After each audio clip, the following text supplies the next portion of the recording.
বন্ধুরা, আজকের এই দুনিয়ায় আমরা এমন এক সময় বাস করছি যেখানে হালাল জিনিসগুলো মানুষের চোখে ভারী মনে হয়, কিন্তু হারাম যেন সবচেয়ে সহজ আকর্ষণীয়।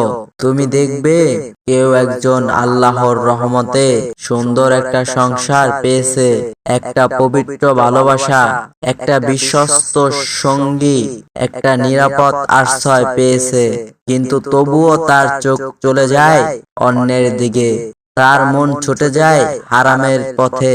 হে নারী, তুমি যদি হালাল পেয়েও হারামের প্রতি আকৃষ্ট হও, জেনে রাখো তুমি শুধু তোমার স্বামীকে নয়, নিজের ঈমানকেও প্রতারিত করছো।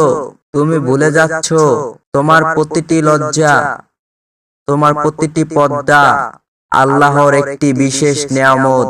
যে নারী হালাল সম্পর্কের ভিতরেও সন্তুষ্টি খুঁজে পায় না, বরং গোপনে হারামের স্বাদ নিতে চায়, সে যেন কোনো চরিত্রবান পুরুষের ভাগ্যে না আসে।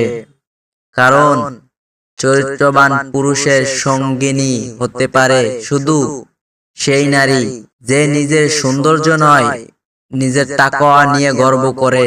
আর হে পুরুষ, যদি তুমি হালাল পেয়েও হারামের দিকে ঝুঁকে পড়ো, জেনে রেখো তুমি একজন কাপুরুষ। কারণ সাহসী সে নয় যে পাপের সুযোগ পেয়ে পাপে লিপ্ত হয়, সাহসী তো সে যে হারামের দাওয়াত পেয়েও না বলতে পারে আল্লাহর ভয়ে। যদি তুমি সত্যি একজন চরিত্রবান পুরুষ হতে চাও, তাহলে তোমার চোখ হোক নত, আর তোমার ভালোবাসা হোক হালালের পথে সীমাবদ্ধ। কারণ মনে রাখো, যে পুরুষ হালালের মাঝে থেকেও হারামের দিকে দৌড়ায়, সে কোনো চরিত্রবান নারীর যোগ্য নয়। আর যে নারী হালালের মাঝে থেকেও হারামের স্বপ্ন দেখে, সে কোনো নেককার পুরুষের প্রাপ্য নয়।